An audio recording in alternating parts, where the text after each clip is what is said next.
Fenomenal, muy bien. Doctor Andrés Mesmer, por favor. Muchísimas gracias por estar aquí. He tenido el privilegio de conocer a Andrés realmente hoy, ¿verdad? Hasta hoy no nos hemos visto personalmente. Habíamos hablado anteriormente, videollamadas, por teléfono, WhatsApps.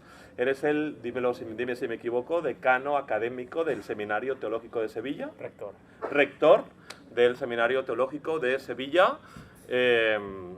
Y desde, según he leído en la página web por lo menos, desde por lo menos 2016 estás metido completamente en el estudio de la reforma en España. Ha colaborado recientemente en la edición o en la compilación de un libro acerca de Cassiodoro de Reina. Ha escrito diversos artículos y libros acerca de la reforma en España, así que me parece que lo hemos dejado lo mejor para el final, ¿vale? Entonces me parece que es un excelente expositor para poder hablarnos ahora de un personaje crucial en nuestra historia evangélica aquí en España, como es Cassiodoro de Reina. Andrés, muchísimas gracias por haber venido. Gracias. Dios te bendiga. Gracias. Buenos días. Durante los últimos 500 años, lo que da unidad y lo que pastores han usado para enseñar a su pueblo y lo que han usado para formar futuros pastores. En Alemania ha sido un libro que se llama el Libro de Concordia. En Inglaterra se llama el Libro de Oración Común. Siglo XVII, los estándares de Westminster o las tres formas de unidad en los países de habla holandesa. En español nunca hemos tenido un texto para darnos unidad. Textos que nos dan nuestra confesión de fe, nuestro catecismo, prédicas, hasta hoy.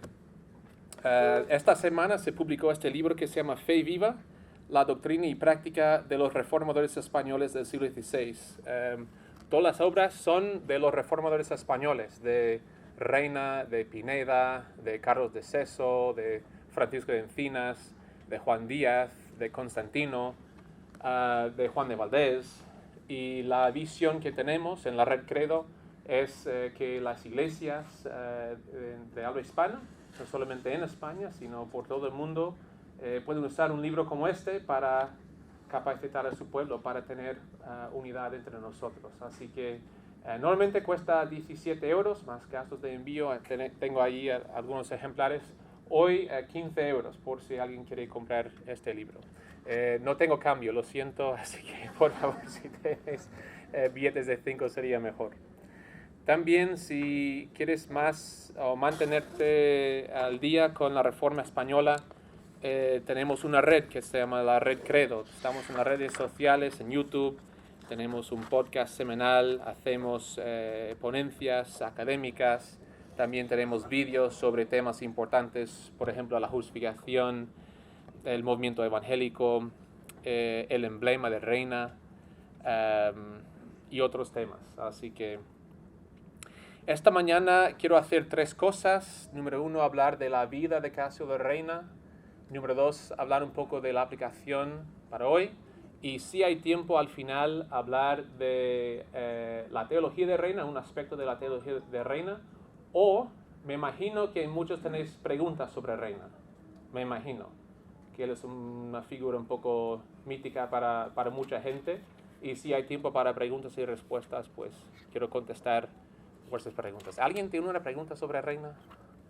¿No? ¿Ya tenéis toda respuesta? Ok, bueno, si hay preguntas, vamos a hacer eso al final. La vida de Cassiodoro de Reina. Nació, no sabemos cuándo nació. Es un cálculo. Sabemos cuándo entró el monasterio, sabemos más o menos cuándo entró en el colegio de Santa Madre de Jesús, o Santa María de Jesús, pero no sabemos cuándo realmente nació, así que decimos que nació alrededor del año 1520, pero no lo sabemos. En Montemolín. A finales de los años 30, inicios de los años 40, se matriculó en el Colegio de Santa María de Jesús. Hoy día se llama la Universidad de Sevilla, pero en aquel entonces era el Colegio de Santa María de Jesús. También estudiaron allí otras figuras importantes como Constantino de la Fuente, Cipriano de Valera, Cristóbal de Losada, pastor de la iglesia en Sevilla, y también otros importantes, por ejemplo, Benito Arias, que no era protestante, pero él sí que tenía mucho interés en la Biblia, y él editó una versión políglota de la Biblia en Amberes, una figura importante. Y él tenía buena formación. Sabemos de los escritos, de sus cartas, de los debates, que él tenía buena formación, tenía buena mente, que él dominaba varios idiomas y que él podía matizar doctrina muy bien. Alrededor del año 1546, alrededor de esa fecha, entra en el monasterio de San Isidoro del Campo. ¿Alguien ha visitado, alguien ha hecho el peregrinaje protestante al monasterio en Santiponce? ¿Sí? ¿Solo uno? ¿Dos? ¿Tres? Ok, vale. Allí es donde él entró como monje jerónimo. Según el libro que probablemente él escribió con Antonio de Corro y con Juan Pérez de Pineda, Artes de la Santa Inquisición, según esa obra, este monasterio era, y aquí lo cito textualmente, el monasterio más célebre de toda Andalucía. Todos creemos que nuestra universidad es la mejor y nuestro monasterio es el mejor, pero bueno, aparentemente tenía cierta fama el monasterio, por lo menos en el siglo XVI. Este monasterio es tan importante porque allí es donde realmente hubo, digamos, para usar nuestro lenguaje, llegaron a masa crítica, por decirlo así. Es decir, no estamos hablando de una persona suelta por aquí y otra persona suelta por ahí, sino un grupo de personas. Y muchos eran predicadores. Ellos salieron del monasterio para predicar el evangelio en los pueblos cerca del monasterio, y de hecho algunos entraron en Sevilla. Antes parece que no controlamos las fechas como nos gustaría controlarlas, pero parece que justo antes de la llegada de Reina hubo una especie de reforma en el monasterio. El prior, que se llamaba García Arias, empezó a leer la Biblia y empezó a enseñar la Biblia, y parece que hubo incluso en la vida monástica una pequeña reforma. Pero él se asustó y dio un paso atrás. Pero ya era un poco tarde, porque otros monjes del monasterio, ellos creyeron lo que él decía. Y las Artes de la Santa Inquisición dice que 2 monjes continuaron con la reforma en el monasterio. Y los expertos creen que estas 2 personas eran Casio de Reina y Antonio de Corro. Ellos eran los que continuaron con la reforma en el monasterio. Y esta reforma era lo que más o menos esperamos ver, ¿no? En lugar de recitar casi sin pensar los salmos o los textos que se suele rezar en los monasterios, ellos empezaron a predicar la Biblia, ¿no? Quitaron las imágenes y realizaron una reforma ahí dentro del monasterio, en secreto. Y dicen que después de un tiempo salieron a predicar en los pueblos que rodeaban el monasterio. Y algunos, como Reina, entraron en la ciudad. Y de hecho eran figuras importantes en la conversión de otros, de Sevilla, por ejemplo, Juan Ponce de León y María de Bórquez. Pero uno solo puede aguantar la hipocresía hasta cierto punto, ¿no? Todo el mundo pensando, estos son buenos monjes católicos romanos, ¿no? Y ellos decían, no. y uno solo puede aguantar esa contradicción por cierto tiempo. Así que parece que a inicios del año 57, 12 monjes dijeron, ya no podemos más. Vamos a ir al cielo en la tierra, a Ginebra. Queremos ser protestantes libres, ¿no? Así que abandonaron el monasterio. Otros se quedaron. Los que se quedaron fueron procesados por la Inquisición. Pero los que huyeron eran Caso Reina, Cipriano de Valera y otros. Y es gracias a esa decisión que sabemos, mucho de lo que sabemos, de lo que ocurrió. Y llegaron a Ginebra. Pero tampoco estaban muy contentos allí. Algunos sí. Y de hecho es en Ginebra donde se fundó la primera iglesia protestante de habla hispana. Juan Pérez de Pineda fundó la primera iglesia protestante de habla hispana. Hubo otras iglesias, digamos, subterráneas aquí en España, pero una iglesia con una confesión de fe protestante que seguía una liturgia protestante en Ginebra. Pero Reina y otros no se sentían del todo cómodos allí. Y de hecho, según algunas fuentes de la época, gente como Reina decía, esto nos parece una nueva Roma. Y en parte la razón fue porque los predicadores pasaban más tiempo, condenaron a los católicos romanos que predicar el evangelio. Y eso es fácil hacer. Podemos quejarnos de mucho en nuestro mundo, ¿no? Y siempre condenar. Ellos lo hacen mal, eso es pecado. No escuchéis a esa persona. Y son cosas correctas. Pero predicamos las buenas noticias, ¿no? Amén. Llevamos la gente a Cristo, ¿no? Ser cristiano no es condenar, eso es parte. Ser cristiano es llevar la gente a Cristo, eso es vida nueva. Y es lo que quiere hacer Reina, llevar gente a Cristo. Así que tomaron la decisión difícil de abandonar Ginebra e ir a Inglaterra, a Londres. Vale, y eso no es coger el próximo vuelo a Londres. Eso significa andar por semanas siempre con el temor de ser captado por la Inquisición. ¿Vale? Y eso ocurría fuera de España.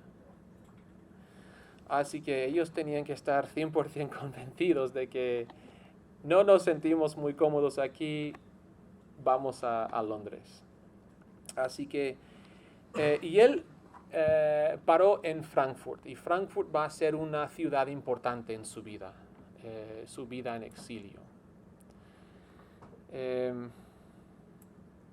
Y él pasó los primeros 37 años de su vida en España y los últimos 37 años fuera de España. ¿Alguien aquí, algunos extranjeros aquí? Yo soy extranjero aquí. Duele. Bueno, duele cuando uno no quería salir de su país. Porque la reina no quería salir. Y de hecho, él y otros, cuando hablaban del monasterio, cuando hablaban de España, se nota que ellos querían volver.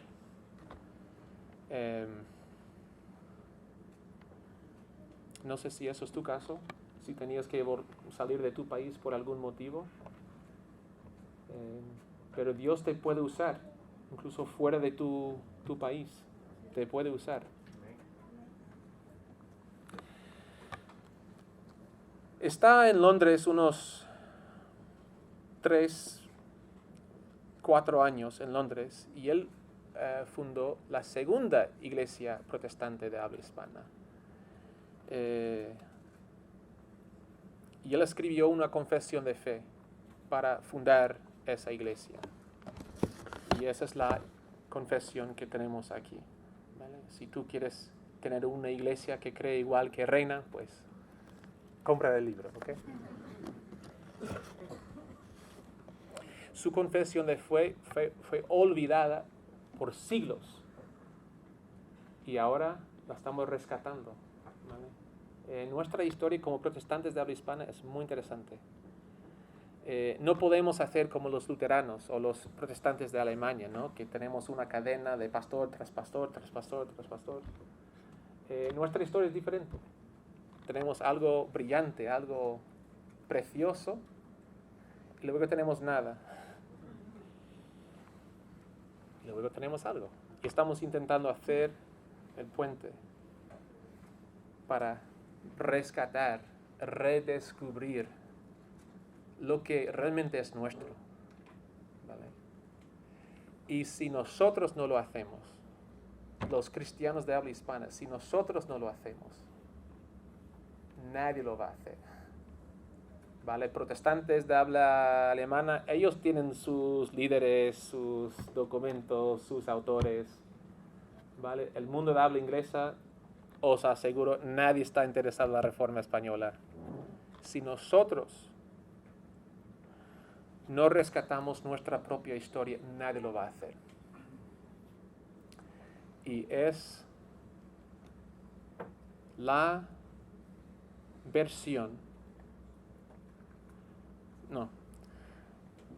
es la visión de la vida cristiana, de la teología, de la espiritualidad, del discipulado, del pastoreo, es la visión más preciosa que yo jamás he leído.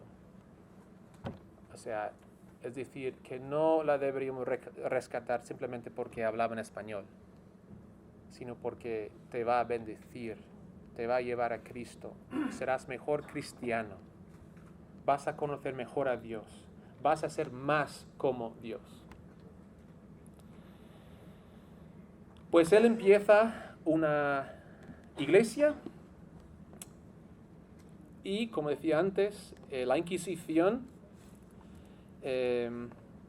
tenía influencia y poder incluso fuera de España y acusaron a Reina de herejía, de ser antitrinitario, ¿vale? No hay peor herejía que eso, y de inmoralidad, tanto con mujeres como con un niño.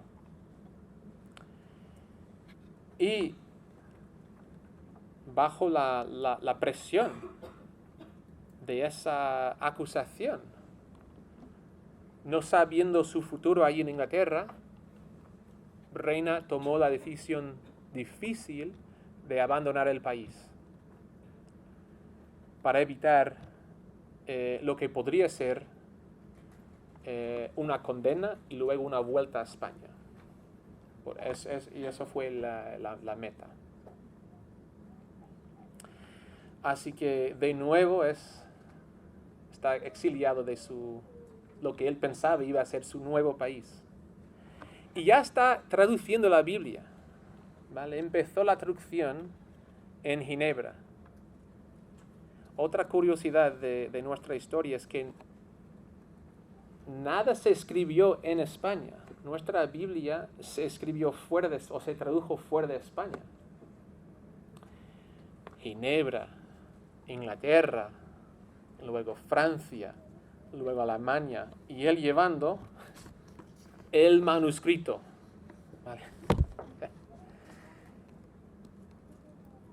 Que no hay otro, es decir, que no existe la nube, ¿eh? El manuscrito de la Biblia.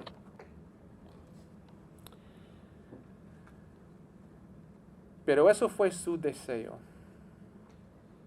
Él había experimentado el poder de la Biblia en su vida y él era pastor, ¿vale? O sea, piénsalo, tú eres pastor, ¿qué es la primera cosa que tienes que hacer? La primera cosa para que tu gente pueda conocer a Dios. Evidentemente, los domingos por la mañana, evidentemente muy importante. Y muchas veces como protestantes infravaloramos la importancia de los domingos. Pero el cristianismo es mucho más que asistir al culto los domingos, ¿no? Hay que comer más que una vez a la semana, ¿no? Así que la Biblia era su carga principal. ¿Vale? Y él sufría por esa decisión. ¿Vale?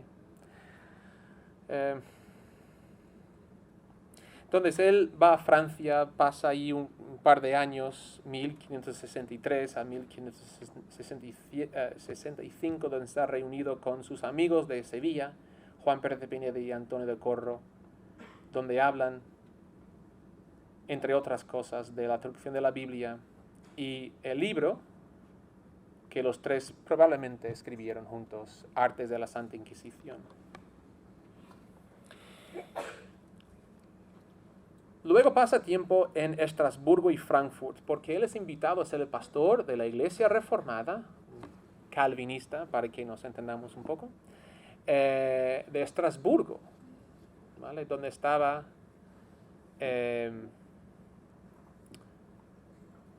Martín Bucero. Bueno, por el bien del tiempo no voy a hablar de Martín Bucero, pero es importante en la vida de Reina.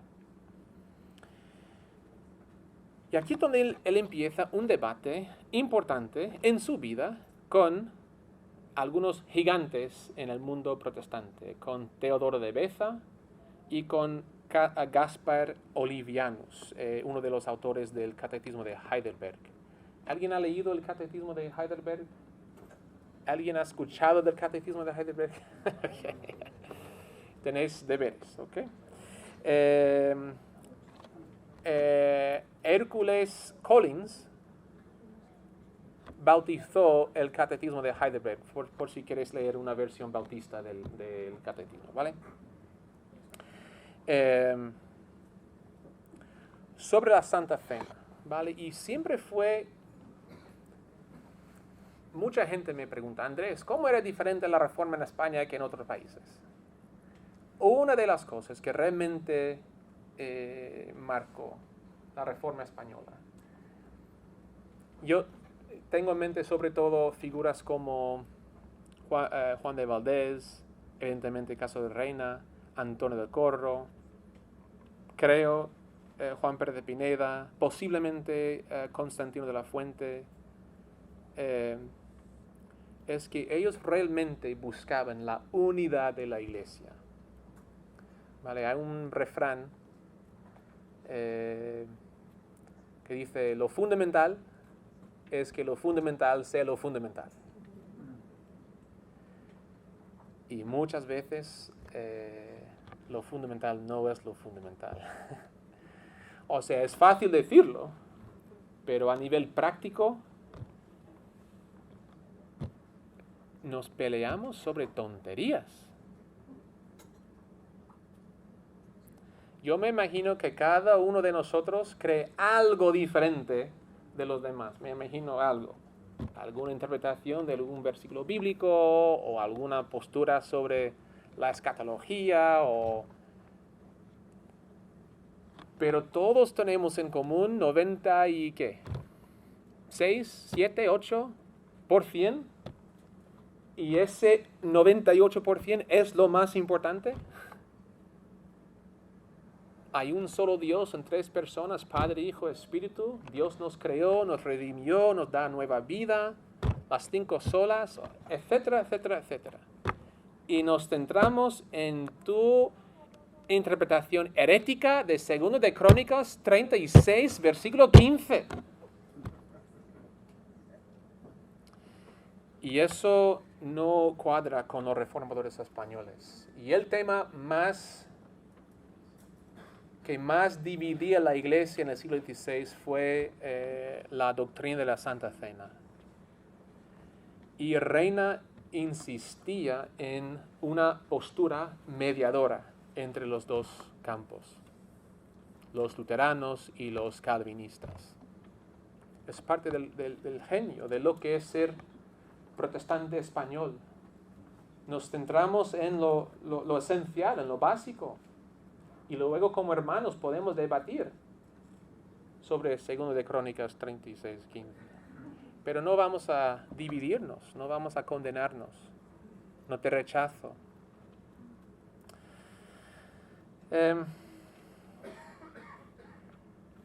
Luego llega a Basilea, 1567, y estará ahí hasta 1570, 3 años.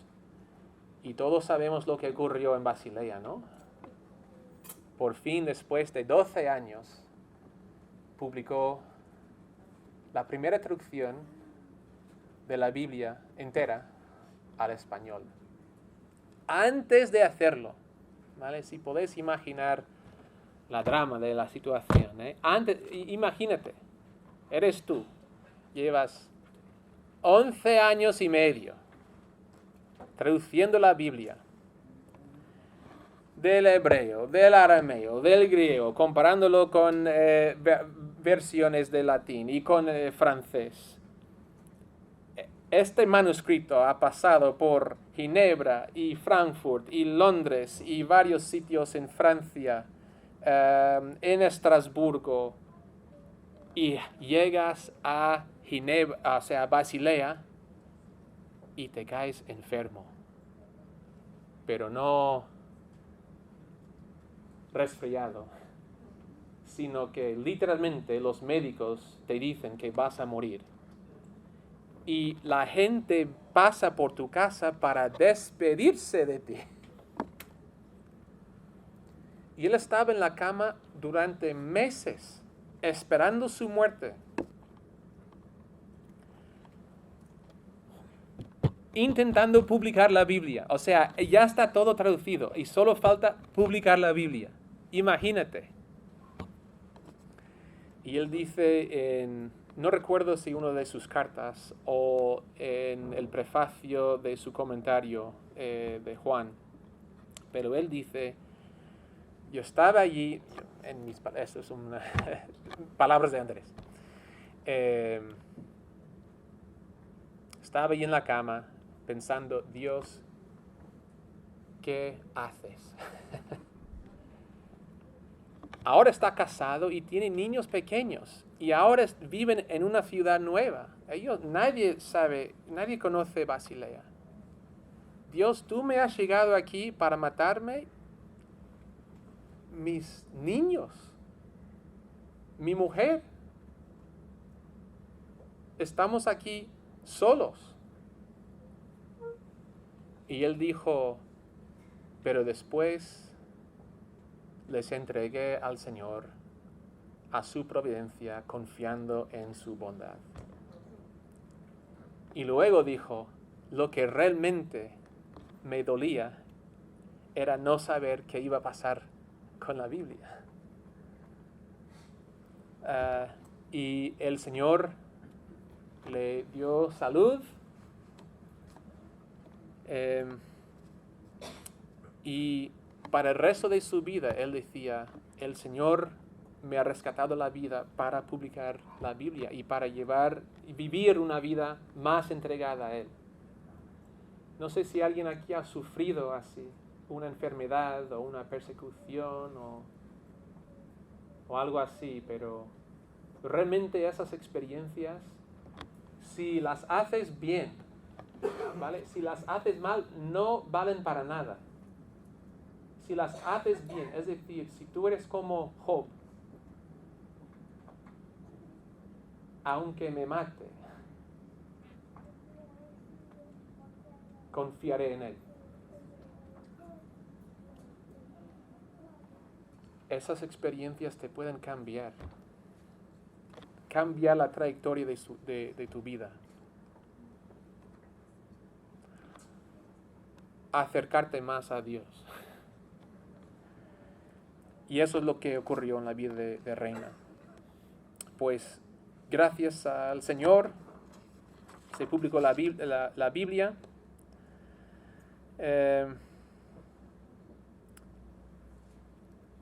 Y después va a Frankfurt, 1570 a 1578, donde él se hace miembro de la Iglesia Reformada de habla francesa, donde pastoreaba Jean-François Salvat, una figura importante en la armonía de las confesiones reformadas. Mira, por el bien del tiempo no voy a hablar más de él, pero si alguien quiere más información, lo tenemos aquí en el libro. Pero hemos empezado a llamar esta confesión no la confesión de Casiodoro de Reina, sino la confesión española. ¿Vale? Existen la confesión francesa, la confesión belga, la confesión escocesa, y por varias circunstancias históricas y otros motivos, creemos que la confesión de fe de Casiodoro de Reina es la confesión española. ¿Vale? Esta es tu herencia. Pero nos cuesta creer, a mí me cuesta creerlo. Pero de sus cartas, él dice, y aquí le estoy citando textualmente, se encontraba en medio del hambre forzada y de la pobreza. Y durante estos años, 8 años, se ganaba la vida por el trabajo manual. Y él dijo en otra ocasión que le distraía de estudiar las Escrituras y de servir a la Iglesia de Cristo.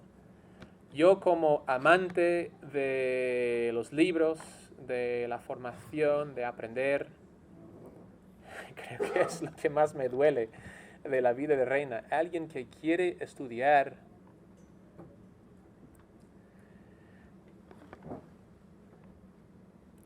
Pero las cosas son lo que son. Él era monje. Él no tiene nada que ofrecer al mundo fuera de España. Él no es herrero, él no sabe nada. Él habla español en Alemania. ¿Cómo va a ganarse la vida?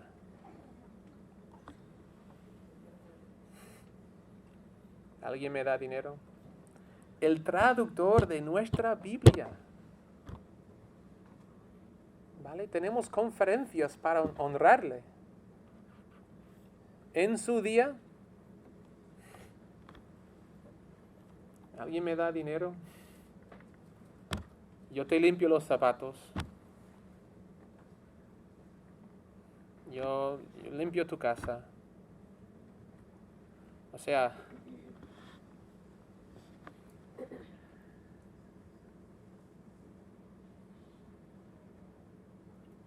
yo podría imaginarme siendo Casiodoro de Reina.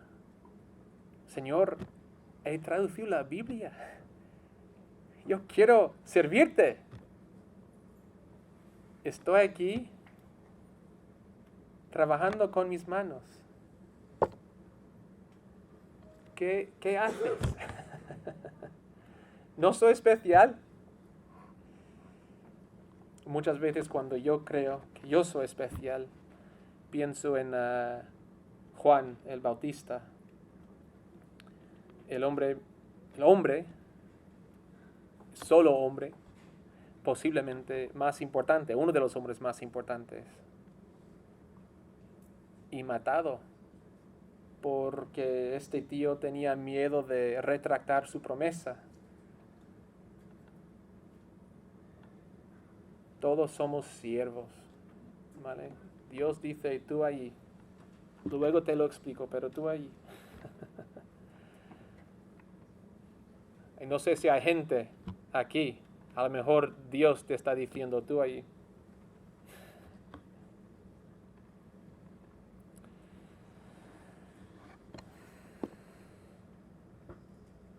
Bueno, estoy saltando algunas cosas de la vida de Reina, pero 1578 a 1584 pasa tiempo en Amberes como pastor, no de la iglesia calvinista, reformada, sino de la iglesia luterana. Y él no veía ninguna contradicción. ¿Por qué? Porque para él lo fundamental es que lo fundamental sea lo fundamental. vale, esta iglesia matiza la Santa Cena así y esa iglesia la matiza así, pero estamos diciendo más o menos lo mismo y yo no quiero separarme de vosotros, así que pastor reformado, pastor luterano, es lo mismo, más o menos. Y espero que tengas ese espíritu en tu corazón, ¿vale?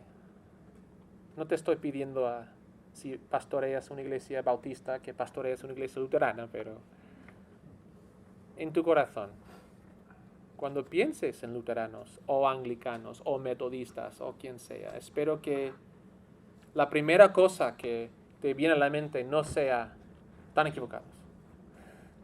Lo hacen mal. No creemos como ellos. Es cierto. O sea, tenemos desacuerdo con otros, ¿no? Pero el pensamiento principal que tienes cuando piensas en cristianos de otras tradiciones, ¿cuál es? Te digo lo que será algún día cuando estamos con el Señor. Va a ser, gracias Dios por esta persona. Gracias.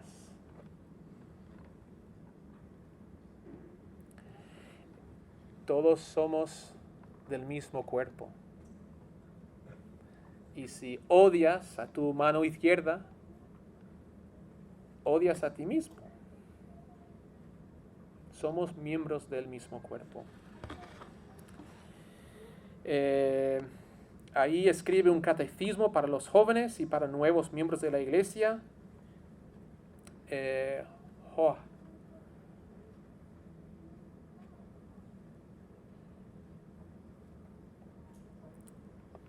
Como protestantes tenemos que recuperar la práctica de enseñar a nuestros niños en la fe. ¿Vale? Tenemos 500 años de historia y hace 2 minutos nos olvidamos de cómo hacerlo. ¿Vale? Como evangélicos hacemos muchas cosas muy buenas, pero enseñar de manera sistemática a nuestros niños en la fe, nos hemos olvidado de hacerlo. Se llama catequesis, el catecismo. Enseñarles qué es lo que creemos, cómo oramos, cómo vivimos. Eso es el credo apostólico, el Padre Nuestro y los 10 mandamientos. Eso es el catecismo. ¿Vale? Que no es algo católico romano. Es nuestro. Y de hecho, ¿sabes quién escribió el primer catecismo protestante? Juan de Valdés. Y luego Martín Lutero. Pero ganamos nosotros. Por unos meses. Espero, si hay pastores aquí, espero que tengas una manera de enseñar a los niños de manera sistemática qué es lo que siempre hemos creído como iglesia. Y es lo que quería hacer Reina, es lo que hizo Reina.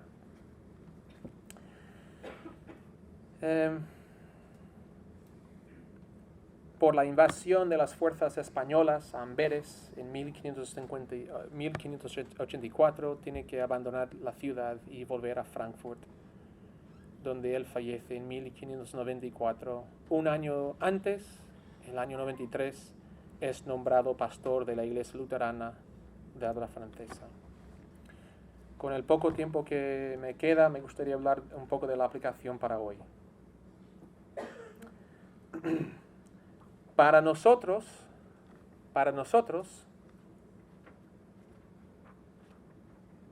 son héroes. ¿Vale? Y yo como cristiano no me gusta la palabra héroe. Héroe viene del griego, hero. Y en griego un hero era como Hércules. Alguien que por su propia fuerza hizo cosas grandes, ¿no? Yo lo hice. ¿Vale? Eso no existe en la iglesia. Lo que tenemos en la iglesia es santos. ¿vale? Un santo es Dios ha obrado en la vida de esta persona y a través de esa persona Dios ha hecho cosas grandes. Amén. ¿Vale? Pero son héroes. Pero en su día eran don nadies. Puede ser que tú seas un don nadie. Da igual. Dios te puede usar.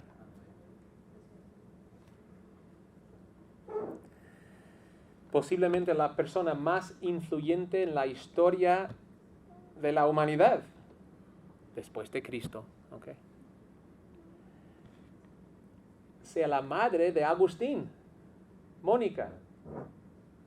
Ella no era pastor, teólogo, no escribía nada,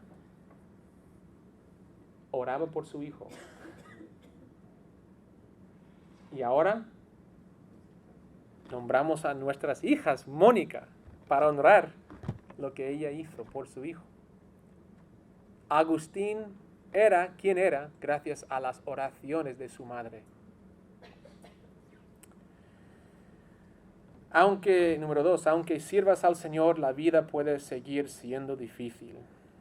A veces, yo por lo menos, tengo la idea de que, pues Dios, mira, voy a la conferencia, soy uno de los ponentes, por favor, estoy en el tren y este bebé no calla. Dame una vida buena, Dios, por favor. O a veces no tengo el dinero que me gustaría tener. Dios, te quiero servir. Ya, es que muchas veces somos muy egoístas, muy egocéntricas con nuestra manera de entender la vida cristiana. La vida sigue siendo difícil, incluso cuando servimos al Señor. Número 3, los inmigrantes pueden hacer cosas muy valiosas, tanto para su antiguo hogar como para su nuevo. Reina bendecía a la iglesia en Londres, en Amberes, en Frankfurt, en Basilea. ¿Vale? Kent ha bendecido la iglesia en España. No sé si hay inmigrantes aquí esta mañana o no. Pero tú puedes bendecir este país.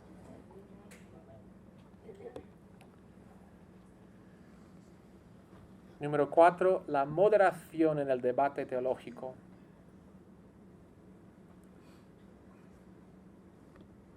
La moderación en el debate teológico. ¿Vale? Casi no existe en las redes sociales. ¿No? Tú puedes subir un versículo de la Biblia y la gente te acusa. ¿Por qué no subiste otro versículo? ¿Por qué citaste esa versión de la Biblia?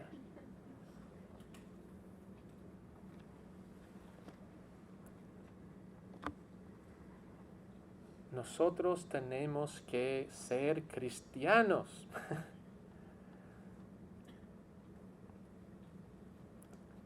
El mundo es un mundo de denuncias, de acusaciones, de interpretar al otro en la peor manera posible.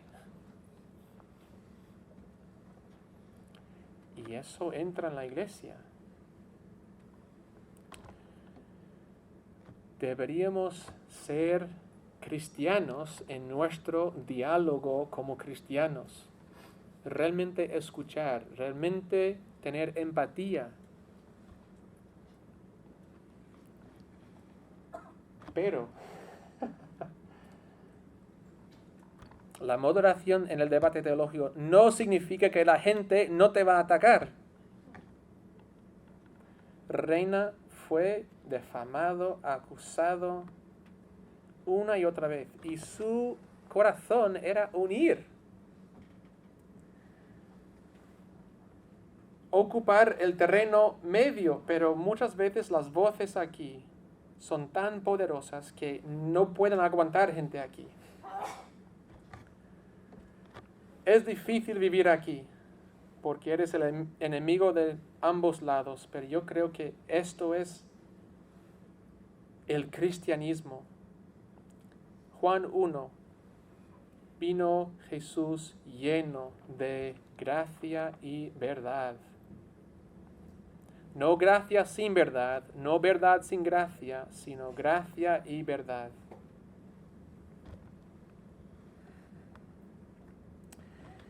Número 5. Aunque no veas ningún fruto en tu vida, el Señor te puede usar siglos después.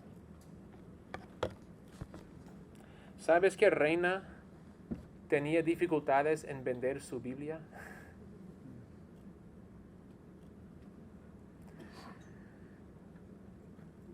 No hubo mucha gente que la quería comprar.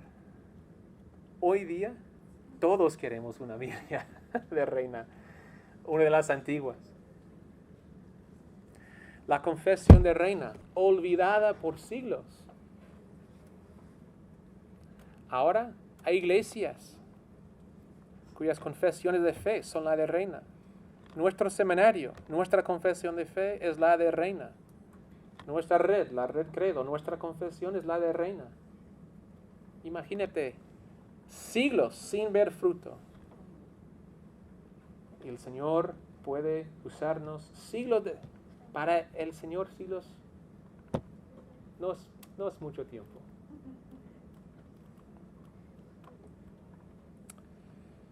Y por último, Casiodoro de Reina y la Reforma Española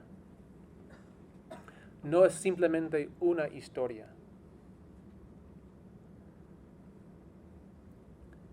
Es tu antepasado espiritual. Como Lutero a los protestantes alemanes, como Calvino a los protestantes franceses, como Knox a los protestantes escoceses,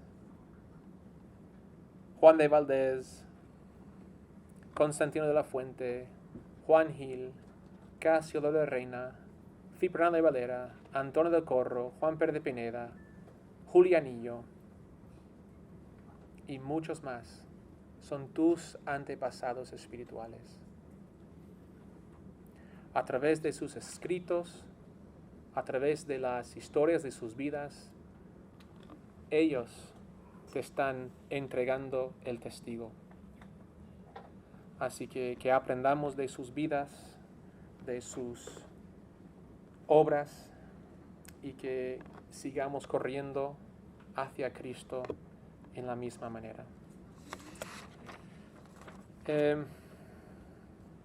No tengo mucho tiempo y de hecho creo que he usado todo el tiempo.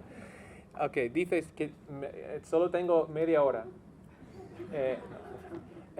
¿Alguien tiene alguna pregunta sobre Casiodoro de Reina? ¿Algo que puedo contestar? A lo mejor puedes brevemente comentar un poco no tanto de Casiodoro, sino más bien de la Biblia del Oso. ¿Por qué se llama la Biblia del Oso?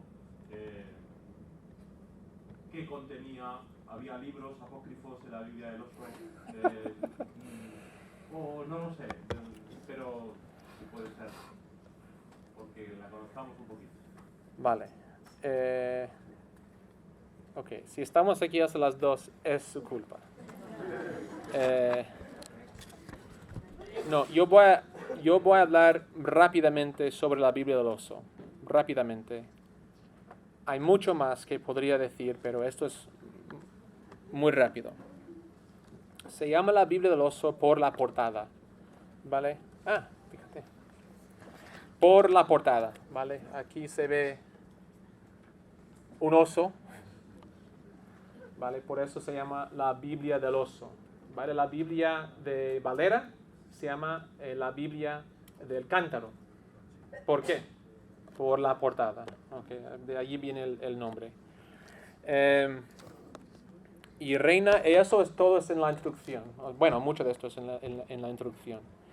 el traducir la Biblia a base de otras traducciones ya hechas, la de Pineda, la de Encinas, la de los judíos que emigraron a Italia, a Ferrara, pero también usando hebreo, arameo, griego, latín, francés, y ese es el resultado. La Biblia que usamos, bueno, mucha gente usa hoy día. La pregunta de millón es, ¿por qué este libro contiene lo que hoy día llamamos libros apócrifos? ¿Vale?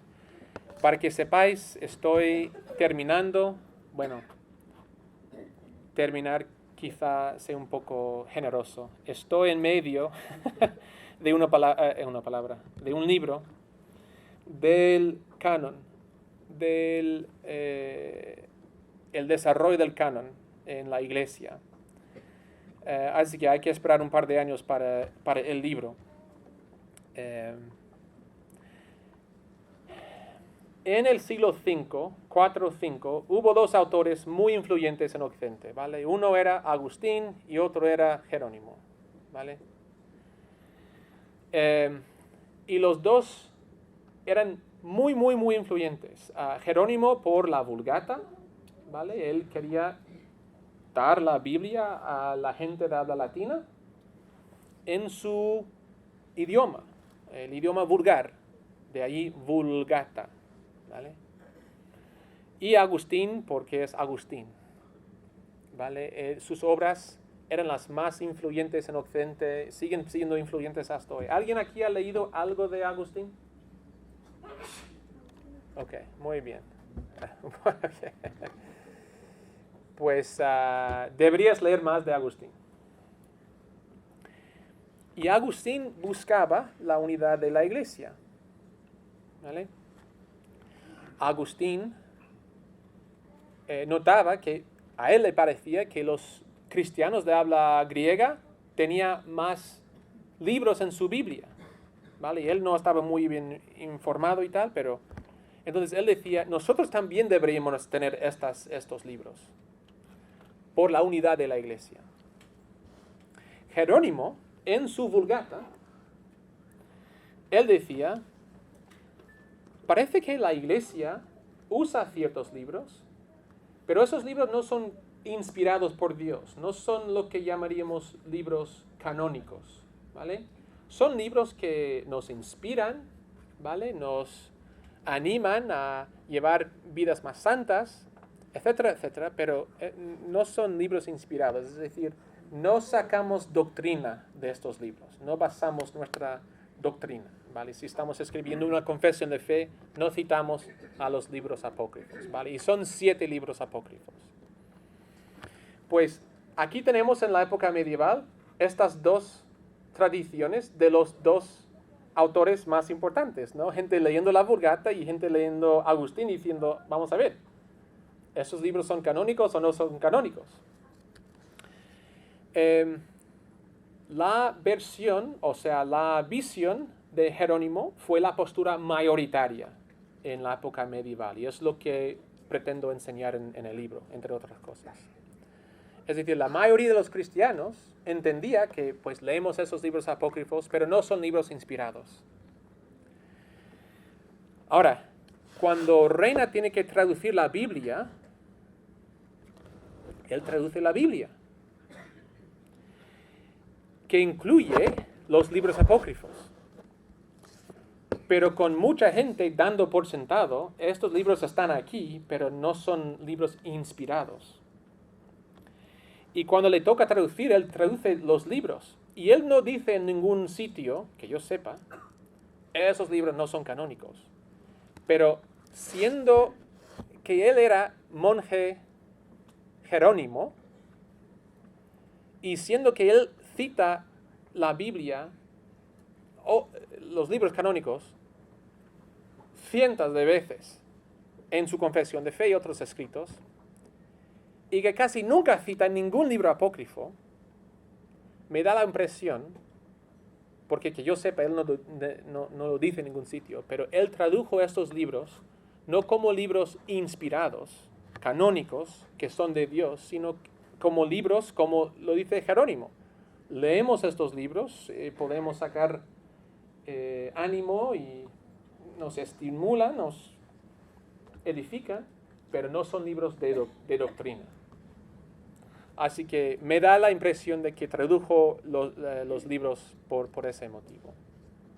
¿Eso tiene sentido? Vale, okay. Si querés, hay que esperar un par de años más para el libro. Bueno, no me queda más tiempo. Gracias.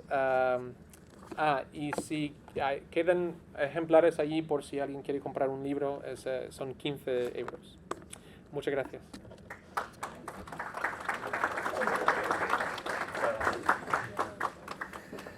Muy bien, pues hemos llegado al final. No sé si te ha hecho corto, si se te ha hecho largo, si ha sido mucho o poco, pero es lo que ha sido. Es nuestra primera conferencia del Seminario Bíblico Bautista de España.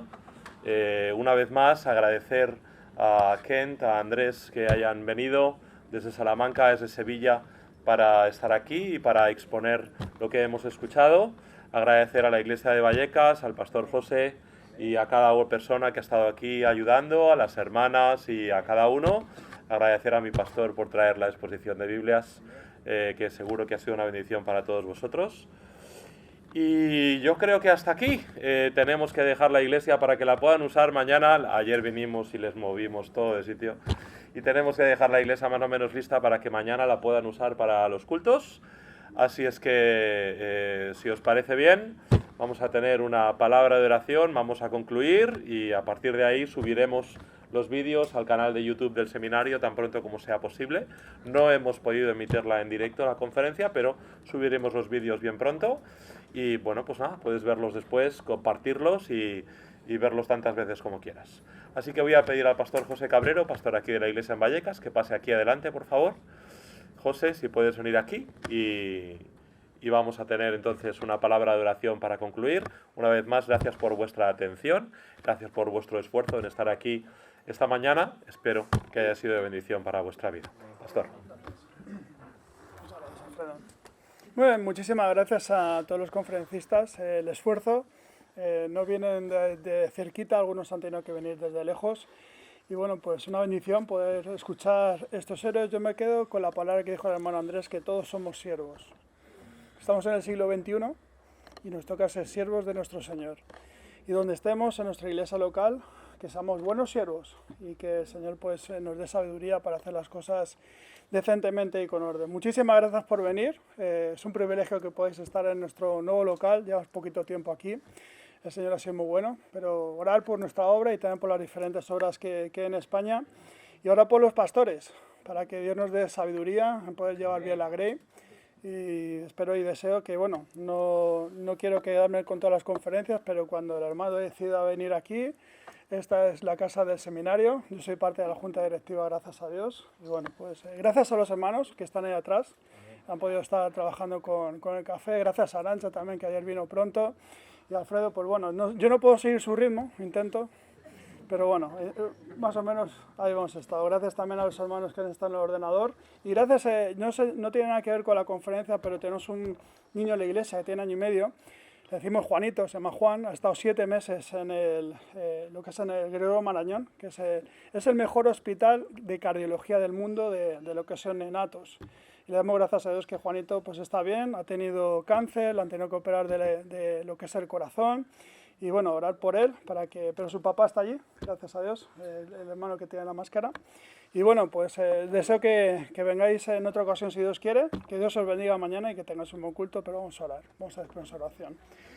Padre Santo, gracias por la oportunidad de poder escuchar de estos hombres y realmente, como hemos escuchado, no son héroes, pero eran hombres que realmente tenían su fe puesta en su corazón sabiendo en quién habían creído. Y gracias, Padre Santo, por la exposición de ver la constancia, la fidelidad, la persistencia, de ver hombres realmente que, a pesar de cualquier circunstancia difícil, en el sentido, Padre Santo, del ambiente social, cultural y todo lo que ha habido, te pido, Padre Santo, que podamos haber aprendido realmente que vemos que tú eres fiel. Y te pido, Padre, que donde tú nos mandes, Padre bendito, donde estemos actualmente, podamos ser útiles en la manera que tú quieras. Gracias, Padre, por esta conferencia. Gracias, Padre Santo, por cada persona que haya estado aquí. Que no seamos temerosos, Padre, de compartir nuestra fe, porque sabemos, Padre bendito, que estamos sirviendo al Rey de Reyes y Señor de Señores. Te pido, Padre, que bendigas el viaje de vuelta a casa. Gracias, Padre bendito, por tu palabra, que como dice, ni una jota ni una tilde habrá que añadir ni quitar, Padre Santo, porque realmente es perfecta. Y nos enseña a la persona, Padre Santo, que es el creador del cielo y la tierra, y también a su Hijo Jesucristo, el cual, Padre Santo, te pido, Padre bendito, que podamos ser más semejantes a Él. Y todo esto, Padre, te lo pido en el santo nombre de Jesús. Amén. Amén. Muchísimas gracias. Muy bien, pues hemos terminado. Muchísimas gracias. El Señor os bendiga.